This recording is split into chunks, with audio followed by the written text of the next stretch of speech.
Пару штрихов и дорожники смогут смело сдать объект. Многие автолюбители уже успели оценить качество обновленной трассы. Улица Муталиева нуждалась в капитальном ремонте давно. Основное движение сосредоточено именно на этом участке. Муса Ганижев живет в Назране всю жизнь. Практически ежедневно он едет по этой дороге на работу, так что может сравнить до и после реконструкции. Реконструкция четырехполосный бяб. Она духна баркуалона.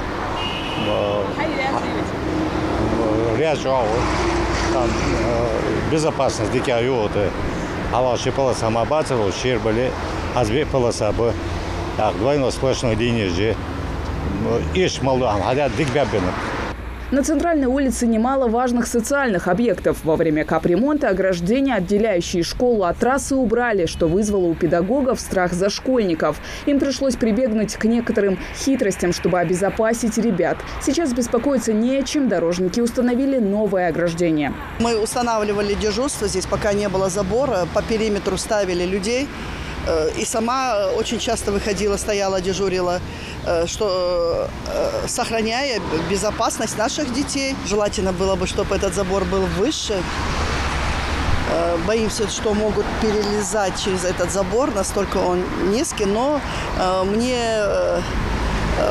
человек, который отвечает за эту работу, объяснил, что это стандартная работа, что это так положено, заложено в проект. Начали реставрацию дороги в начале апреля в рамках нацпроекта «Безопасные и качественные дороги». Сроки были намечены на конец года, но, по словам представителей Ингушавтодора, они выполняют свою работу с опережением графика, поэтому заканчивают реконструкцию так быстро.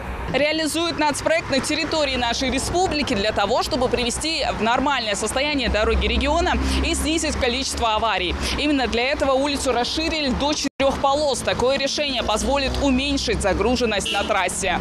Устройство 6000 квадратных метров тротуаров, 2 километра освещения, 24 светофора и пешеходная зона. Все это включено в нацпроект. В госуправлении также планируют в ближайшее время начать дорожные работы еще на 4 объектах. Помимо Муталиева у нас, будут начаты уже к концу июня дорога Назрань-Сунжи, там протяженность 1 километр. Это все в рамках нацпроекта безопасной качественной дороги.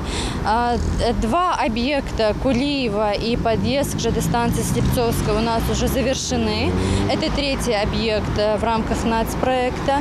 Назрань-Сунжи будет начата в конце июня, и дороги Икажево-Сурхахин, Гамурзиева-Насыркорт и подъезд к онкологическому диспансеру в Плиево будут начаты при завершении тендерных процедур. Как заявляют специалисты, новое покрытие прослужит как минимум 10 лет. Бетонное основание полотна позволит не только равномерно распределить нагрузку транспорта, но и сделает дорогу более устойчивой к воде. Кава Газикова, Магомед Белакиев. Новости 24.